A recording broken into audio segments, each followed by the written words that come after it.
बृहस्पति भगवान की व्रत कथा। इस दिन बृहस्पतिश्वर महादेव जी की पूजा होती है। एक दिन में एक ही समय भोजन करें, पीले वस्त्र धारण करें, पीले पुष्पों का धारण करें, भोजन चने की दाल का होना चाहिए, नमक नहीं खाना चाहिए, पीले रंग का फूल, चने की दाल, पीले कपड़े तथा पीले चंदन से पूजा करनी चाहिए। पूजन के पश्चात कथा सुननी चाहिए। इस व्रत के करने से बृहस्पति जी अति प्रसन्न होते हैं तथा धन और विद्या का लाभ होता है। स्त्रियों के लिए यह व्रत बहुत आवश्यक है। इस व्रत में केले का पूजन होता है। बृहस्पतिवार भगवान की इस कथा इस प्रकार है। प्राचीन समय की बात है। भारत में एक राजा राज्य करता था। वह बड़ा प्रतापी व दानी था। वह नित्य प्रति मंदिर में भगवान दर्शन करने जाता था। वह ब्राह्मण और गुरु की सेवा किया करता था। उसके द्वार से कोई भी याचक निराश नहीं लौटता था। वह प्रत्येक गुरुवार को व्रत रखता एवं पूजन करता था। हर दिन गरीबों की सहायता करता था, परंतु यह सब बातें उसकी रानी को अच्छी नहीं लगती थी। वह न व्रत करती और न ही किसी को एक पैसा दान में देती थी। वह राजा से भी ऐसा करने को मना किया करती थी। एक समय की बात है कि राजा शिकार खेलने वन को चले गए। घर पर रानी और दासी अकेली थी। उस समय गुरु बृहस्पति भगवान साधु का रूप धारण कर राजा के दरवाजे पर भिक्षा मांगने आए। साधु ने रानी से भिक्षा मांगी तो वह कहने लगी, हे साधु महाराज, मैं इस दान और पुण्य से तंग आ गई हूँ। इस कार्य के लिए तो मेरे पतिदेव ही बहुत है। अब आप ऐसी कृपा करें कि सारा धन नष्ट हो जाए तथा मैं आराम से रह सकूं। साधु रूपी बृहस्पति देव ने कहा, हे देवी, तुम बड़ी विचित्र हो। संतान और धन से कोई दुखी नहीं होता, इसको सभी चाहते हैं। पापी भी पुत्र और धन की इच्छा करता है। अगर तुम्हारे पास धन अधिक है तो भूखे मनुष्य को भोजन कराओ, प्याऊ लगवाओ, ब्राह्मणों को दान दो, धर्मशाला बनवाओ, कुआं, तालाब, बावड़ी, बाग बगीचे आदि का निर्माण कराओ तथा निर्धनों को कुंवारी कन्याओं का विवाह कराओ। साथ में यज्ञ आदि करो। इस प्रकार के कर्मों से आपके कुल का और आपका नाम परलोक में भी सार्थक होगा एवं तुम्हें भी स्वर्ग की प्राप्ति होगी। परंतु रानी साधु की इन बातों से खुश नहीं हुई। उसने कहा, हे साधु महाराज, मुझे ऐसे धन की आवश्यकता नहीं जिसको मैं अन्य लोगों को दान में देती फिरूं तथा जिसको रखने और संभालने में मेरा सारा समय नष्ट हो जाए। साधु ने कहा, हे देवी, यदि तुम्हारी ऐसी इच्छा है तो जैसा मैं तुम्हें बताता हूँ तुम वैसा ही करना। बृहस्पतिवार के दिन घर आंगन गोबर से लीपना, अपने केसों को पीली मिट्टी से धोना, केसों को धोते समय स्नान करना, राजा से कहना वे हजामत करवाए, भोजन में मांस मदिरा खाना, कपड़े धोबी के यहाँ धुलने देना। इस प्रकार 7 बृहस्पतिवार करने से तुम्हारा सारा धन नष्ट हो जाएगा। यह कहकर साधु महाराज रूपी बृहस्पति अंतर ध्यान हो गए। रानी ने साधु के कहने के अनुसार 7 बृहस्पतिवार तक वैसा ही करने का विचार किया। साधु के बताए अनुसार कार्य करते हुए केवल 3 बृहस्पतिवार ही बीते थे कि उसकी समस्त धन संपत्ति नष्ट हो गई। भोजन के लिए दोनों समय परिवार तरसने लगा तथा सांसारिक भोगों से दुखी रहने लगा। तब राजा रानी से कहने लगा, हे रानी, तुम यहाँ पर रहो, मैं दूसरे देश जाता हूँ, क्योंकि यहाँ पर मुझे सभी मनुष्य जानते हैं, इसलिए मैं यहाँ कोई काम नहीं कर सकता। मैं परदेश जा रहा हूँ, वहाँ कोई काम धंधा करूँगा, शायद हमारे भाग्य बदल जाए। ऐसा कहकर राजा परदेश चला गया। वह जंगल से लकड़ी काट कर लाता और शहर में बेचता। इस तरह जीवन यापन करने लगा। इधर राजा के बिना रानी और दासियां दुखी रहने लगी। किसी दिन भोजन मिलता और किसी दिन जल पीकर ही रह जाती थी। एक समय रानी और दासियों को 7 दिन बिना भोजन के व्यतीत करने पड़े। तो रानी ने अपनी दासी से कहा, हे दासी, यहाँ पास ही के नगर में मेरी बहन रहती है। वह बड़ी धनवान है, तो उसके पास जा और वहाँ से 5 सेर बेजर मांग के ले आ, जिससे कुछ समय के लिए गुजारा हो जाएगा। दासी रानी की बहन के पास गई। रानी की बहन उस समय पूजा कर रही थी। बृहस्पतिवार का दिन था। दासी ने रानी की बहन से कहा, हे रानी, मुझे आपकी बहन ने भेजा, मुझे 5 सेर बेजर दे दो। दासी ने यह बात अनेक बार कही, परंतु रानी की बहन ने कोई उत्तर नहीं दिया, क्योंकि वह उस समय बृहस्पतिवार की कथा सुन रही थी। जब दासी को रानी की बहन से कोई उत्तर नहीं मिला तो वह बहुत दुखी हुई। उसे क्रोध भी आया। वह लौट कर रानी से बोली, हे रानी, आपकी बहन बहुत घमंडी है, वह छोटे लोगों से बात भी नहीं करती। मैंने उनसे कहा तो उसने कोई उत्तर नहीं दिया। मैं वापस चली आई। रानी बोली, हे दासी, इसमें उसका कोई दोष नहीं है। जब बुरे दिन आते हैं तब कोई सहारा नहीं होता। अच्छे बुरे का पता विपत्ति में ही लगता है। जो ईश्वर की इच्छा होगी वही होगा। हम सब हमारे भाग्य का दोष है। उधर रानी की बहन ने सोचा कि मेरी बहन की दासी आई थी, परंतु मैं उसे नहीं बोली, वह बहुत दुखी हुई होगी। अतः कथा सुनकर विष्णु भगवान का पूजन समाप्त कर वह अपनी बहन के घर आई और कहने लगी, हे बहन, मैं बृहस्पतिवार का व्रत कर रही थी। तुम्हारी दासी हमारे घर गई थी, परंतु जब तक कथा होती है, जब तक हम ना लोग उठते हैं, ना बात करते हैं, ना बोलते हैं, इसलिए मैं नहीं बोली। कहो दासी क्यों गई थी? रानी बोली, बहन, हमारे घर अनाज नहीं था। वैसे तुमसे कोई बात छिपी नहीं है, इस कारण मैंने दासी को तुम्हारे पास 5 सेर बेजर लेने के लिए भेजा था। रानी की बहन ने बोला, बहन देखो, बृहस्पतिवार भगवान सबकी मनोकामना पूर्ण करते हैं। देखो शायद तुम्हारे घर में ही अनाज रखा हो। यह सुनकर दासी घर के अंदर गई तो वहाँ उसे एक घड़ा बेजल का भरा मिल गया। उसे बड़ी हैरानी हुई क्योंकि उसने एक एक बर्तन देख लिया था। उसने बाहर आकर रानी को बताया। दासी अपनी रानी से कहने लगी, हे रानी देखो, हमको सब अन्न मिलता है तो हम रोज ही, जब अन्न नहीं मिलता है तो हम रोज ही व्रत करते हैं, और अगर इनसे इस व्रत की विधि और कथा पूछ ली जाए तो उसे हम भी कर लिया करेंगे। दासी के कहने पर रानी ने अपनी बहन से बृहस्पतिवार व्रत के बारे में पूछा। उसकी बहन ने बताया, हे रानी, बृहस्पतिवार को सूर्योदय से पूर्व उठकर स्नान आदि करके बृहस्पतिवार को व्रत करना चाहिए, लेकिन उस दिन सिर नहीं धोना चाहिए। बृहस्पतिवार के व्रत में चने की दाल, मनुक्खों से विष्णु भगवान के केले की वृक्ष की जड़ से पूजन करें तथा दीपक जलाएं। उस दिन एक ही समय भोजन करें। भोजन पीले खाद्य पदार्थ का करें तथा कथा सुने। इस प्रकार करने से गुरु भगवान प्रसन्न होते हैं, अन्न पुत्र धन देते हैं। इस तरह व्रत और पूजन की विधि बताकर रानी की बहन अपने घर लौट आई। रानी और दासी दोनों ने निश्चय किया कि वे बृहस्पति देव भगवान का पूजन जरूर करेंगी। 7 दिन बाद जब बृहस्पतिवार आया तो उसने व्रत रखा। गुड़चार में जाकर चना और गुड़ बीन लाई तथा उसकी दाल से केले की जड़ में विष्णु भगवान का पूजन किया। अब भोजन कहाँ से आए? दोनों बड़ी दुखी हुई, परंतु उन्होंने व्रत किया था, इस कारण बृहस्पति भगवान प्रसन्न थे। वे एक साधारण व्यक्ति के रूप में 2 थालों में सुंदर पीला भोजन लेकर आए और दासी को देकर बोले, हे दासी, यह भोजन तुम्हारे और दासी के लिए है, तुम दोनों करना। दासी भोजन पाकर बड़ी प्रसन्न हुई और रानी से बोली, रानी जी भोजन कर लो। रानी को भोजन के आने के बारे में कुछ पता नहीं था, इसलिए वह दासी से बोली, जा तू ही भोजन कर, क्योंकि तू हमारी व्रत में हंसी उड़ाती है। दासी बोली, एक व्यक्ति अभी भोजन देकर गया है। रानी कहने लगी, वह भोजन तेरे लिए ही दे के गया है, तू ही भोजन कर। दासी ने कहा, वह व्यक्ति हम दोनों के लिए 2 थालों में भोजन देकर गया है, इसलिए मैं और आप दोनों ही साथ साथ भोजन करेंगे। फिर दोनों ने गुरु भगवान नमस्कार कर भोजन प्रारंभ किया। उसके बाद से वे प्रत्येक बृहस्पतिवार को गुरु भगवान का व्रत और पूजन करने लगी। बृहस्पति भगवान की कृपा से उनके पास धन हो गया, परंतु रानी फिर पहले की तरह आलस्य करने लगी। तब दासी बोली, देखो रानी, तुम पहले भी इस प्रकार आलस्य करती थी, तुम्हें धन रखने में कष्ट होता था, इस कारण सभी धन नष्ट हो गया। अब गुरु भगवान की कृपा से धन मिला है तो तुम्हें आलस्य होता है। बड़ी मुसीबतों के बाद हमने धन पाया है, इसलिए हमें दान पुण्य करना चाहिए। तुम भूखे मनुष्य को भोजन कराओ, प्याऊ लगवाओ, ब्राह्मणों को दान दो, कुआं तालाब बावड़ी आदि का निर्माण करवाओ, मंदिर पाठशाला बनवा कर दान दो, कुंवारी कन्याओं का विवाह करवाओ। धन को शुभ कार्यों में खर्च करो, जिससे तुम्हारे कुल का यश बढ़े तथा स्वर्ग प्राप्त हो और पितृ प्रसन्न हो। दासी की बात मानकर रानी ने इसी प्रकार के कर्म प्रारंभ कर दिए, जिससे उनका काफी यश फैलने लगा। एक दिन रानी और दासी आपस में विचार करने लगे, न जाने राजा किस दशा में होंगे, उनकी कोई खोज खबर नहीं है। गुरु भगवान से उन्होंने प्रार्थना की और भगवान ने रात्रि में राजा को स्वप्न कहा, हे राजा, उठ, तेरी रानी तुझे याद करती है, अब अपने देश को लौट गए। राजा प्रातःकाल उठकर जंगल से लकड़ियां काट कर लाने के लिए जंगल की ओर चल पड़ा। जंगल से गुजरते हुए सोचने लगा, रानी की गलती से कितने दुख भोगने पड़े। राजपाट छोड़कर उसे जंगल में आकर रहना पड़ा। जंगल से लकड़ियां काटकर उसे बेचकर गुजारा करना पड़ा। उसी समय उस जंगल में बृहस्पति भगवान एक साधु का रूप धारण कर आए और राजा के पास आकर बोले, हे लकड़हारे, तुम इस सुनसान जंगल में किस चिंता में बैठे हो, मुझे बतलाओ। यह सुन राजा के नेत्रों में जल भर आया और साधु की वंदना कर बोला, हे प्रभु, आप सब कुछ जानने वाले हो। इतना कहकर राजा ने साधु को अपनी संपूर्ण कहानी सुना दी।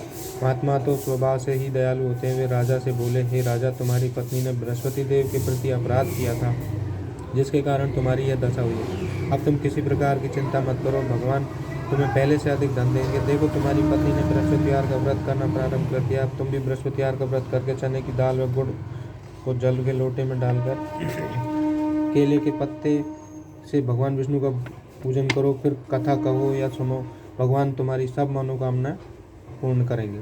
साधु को प्रसन्न देकर राजा बोले, हे प्रभु, मुझे लकड़ी बेचकर इतना पैसा भी नहीं बचता जिससे भोजन करने के उपरांत कुछ बचा सकूं। मैंने रात्रि में अपनी रानी को व्याकुल देखा है। मेरे पास कोई साधन नहीं जिससे समाचार जान सकूं। फिर मैं बृहस्पतिवार की कौन सी कहानी कहूँ या सुनूं, मुझसे तो कुछ मालूम नहीं। साधु ने कहा, हे राजा, तुम किसी बात की चिंता मत करो। बृहस्पतिवार के दिन तुम रोजाना की तरह लकड़ियाँ लेकर शहर में जाओ, तुम्हें रोज से दुगना धन प्राप्त होगा, जिससे तुम भली भांति भोजन कर लोगे। बृहस्पतिवार देव की पूजा का सामान भी आ जाएगा। बृहस्पति कथा इस प्रकार है। प्राचीन काल में एक बहुत ही निर्धन ब्राह्मण था। उसके कोई संतान नहीं थी। वह नित्य पूजा पाठ करता था, परंतु उसकी स्त्री बहुत मलिनता के साथ रहती थी। वह न स्नान करती थी और न किसी देवता का पूजन करती थी। प्रातःकाल उठते ही सर्वप्रथम भोजन करती, बाद में कोई अन्य कार्य करती। ब्राह्मण देवता बहुत दुखी रहते थे। पत्नी को बहुत समझाते, किंतु उसका कोई परिणाम न निकलता। भगवान की अनुकंपा से एक समय उस ब्राह्मण की पत्नी गर्भवती हुई और 10वें महीने एक सुंदर कन्या को जन्म दिया। निर्धन ब्राह्मण कन्या के जन्म से बहुत दुखी हुआ। धीरे धीरे ब्राह्मण की कन्या बड़ी होने लगी। बचपन से ही उस कन्या की रुचि भगवान विष्णु में थी। वह प्रातः उठते ही स्नान आदि करके भगवान विष्णु की पूजा करने मंदिर जाती थी।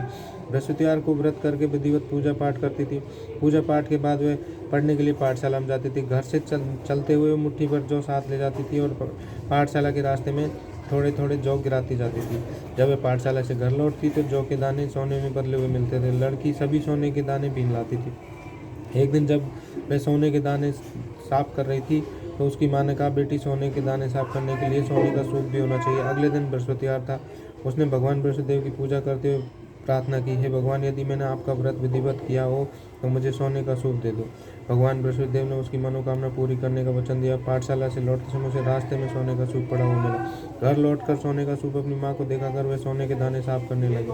उसी समय नगर का राजकुमार उसके घर के पास से गुजरा। सुंदर लड़की को सोने के सूप में जौ साफ करते देख राजकुमार उस पर मोहित हो गया। महल से लौटकर राजकुमार ने राजा से उस लड़की को विवाह करने की इच्छा प्रकट की तो राजा ने ब्राह्मण को महल में बुलाकर राजकुमार से उसकी लड़की से विवाह की बात कही। ब्राह्मण तैयार हो गया।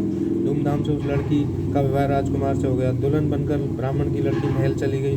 लड़की के चले जाने के बाद ब्राह्मण पर निर्धन हो गया। उसे कई दिन भोजन भी नहीं मिलता था। वह बहुत दुखी होकर ब्राह्मण एक दिन अपनी लड़की के पास गया। अपने पिता से निर्धनता का समाचार सुनकर उसे बहुत सा धन देकर पिता को विदा किया। कुछ दिन तो ब्राह्मण के बहुत आराम से गुजर गए, लेकिन जल्दी भूखे मरने की हालत हो गई। ब्राह्मण अपनी लड़की के धन लेकर फिर महल पहुंचा। लड़की ने पिता की बुरी हालत देखकर कहा, पिताजी, आखिर आप कब तक मुझसे धन लेकर जीवन यापन करेंगे? आप कोई ऐसा उपाय क्यों नहीं करते जिससे आपका घर धन संपत्ति से भर जाए? ब्राह्मण ने कहा, मैंने तेरी माँ को बहुत समझा लिया, पर उसकी समझ में कुछ नहीं आता। उसका कुंवरपन नष्ट हो तो घर की निर्धनता भी दूर हो जाए। तब कुछ सोचकर लड़की ने पिता से कहा, पिताजी, आप कुछ दिनों के लिए माँ को मेरे पास छोड़ जाओ। तब कुछ सोचकर ब्राह्मण पत्नी को लड़की के पास महल में छोड़ आया। लड़की ने अपनी माँ से कहा, माँ, तुम कल प्रातः उठकर स्नान आदि करके भगवान विष्णु की पूजा अवश्य करना। पूजा करने से तुम्हारी निर्धनता अवश्य दूर हो जाएगी। लेकिन उसकी माँ ने उसकी कोई बात नहीं मानी। तब क्रोधित होकर लड़की ने अपनी माँ को एक कक्ष में बंद कर दिया। सूर्योदय के समय माँ को उठाकर जबरदस्ती उसे स्नान कराया, फिर मंदिर ले जाकर भगवान बृहस्पतिदेव की पूजा कराई।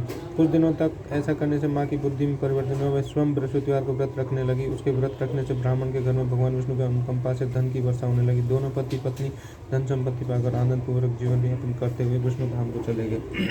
लकड़हारा बने राजा ने उन साधु से भगवान विष्णु की यह कथा सुनकर बृहस्पतिदेव का व्रत करके भगवान विष्णु की पूजा की। उस दिन उसके सभी कलेश दूर हो गए। लेकिन अगले बृहस्पतिवार को कामकाज में अधिक व्यस्त रहने के कारण उसने भगवान बृहस्पतिदेव का व्रत नहीं किया।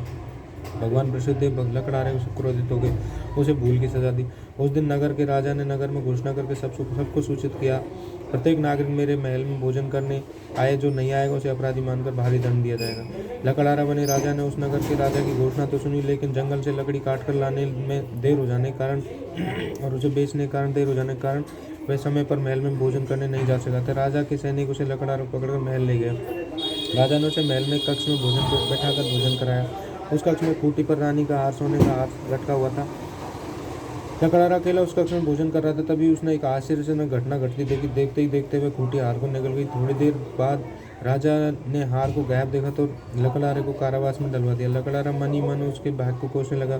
तभी उसने जंगल में मिले साधु का स्मरण हुआ। थोड़ी देर में भगवान बृहस्पतिदेव सन्यासी के रूप में उसके सामने प्रकट हुए और कहा, हे लकड़हारे, तूने भगवान बृहस्पतिदेव पूजा नहीं की, इसी कारण तुम्हें कष्ट हुआ।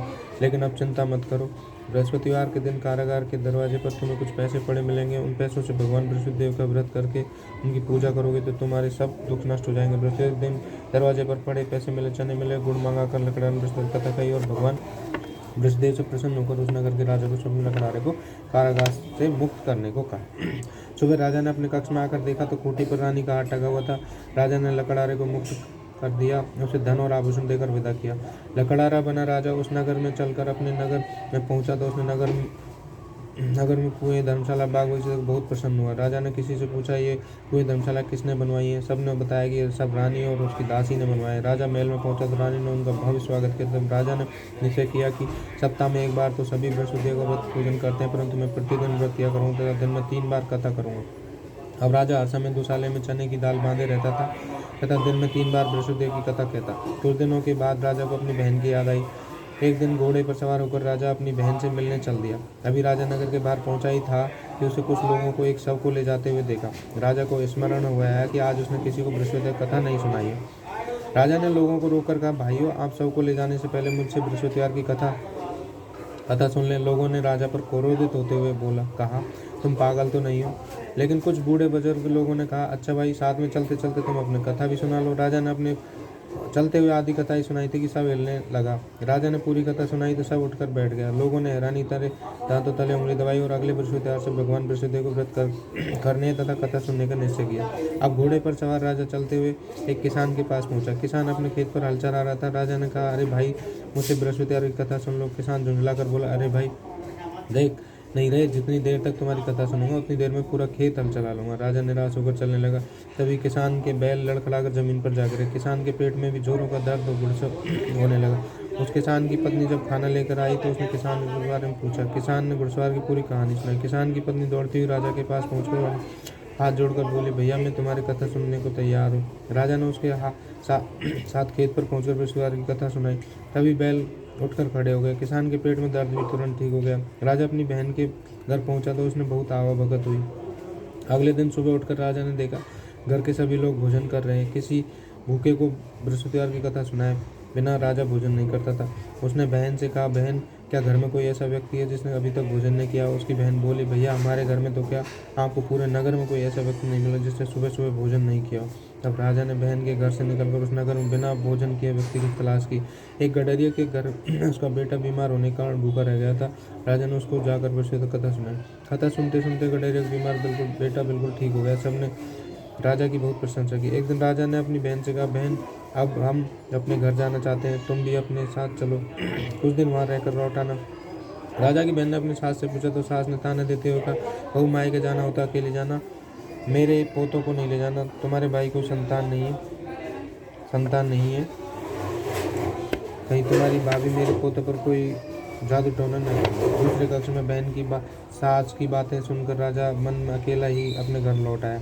रानी ने राजा से कहा, आप तो अपनी बहन को साथ लाने की बात कह गए थे, फिर बहन को साथ क्यों नहीं लाए? तब राजा ने दुखी होकर कहा, रानी, हमने संतान है, इसलिए कोई हमारे घर आना पसंद नहीं करता। रानी ने राजा को समझाया, हे प्राणनाथ, हमें बृहस्पतिदेव ने सब कुछ दिया है, अब भगवान बृहस्पतिदेव हमें संतान भी अवश्य देंगे।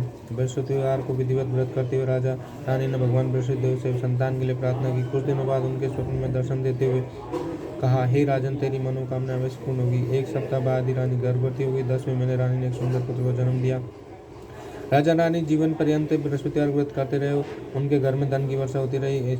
इस तरह आनंदपूर्वक जीवन यापन करते हुए राजा रानी भगवान बृहस्पतिदेव की अनुकंपा से मोक्ष प्राप्त करके सीधे वैकुंठ धाम पहुंच गए। बृहस्पतिवार को विधिवत व्रत करके जो स्त्री पूजन भगवान विष्णु की पूजा करते हैं, भगवान उनकी सभी मनोकामना पूर्ण करते हैं। जो विष्णु भगवान की जय।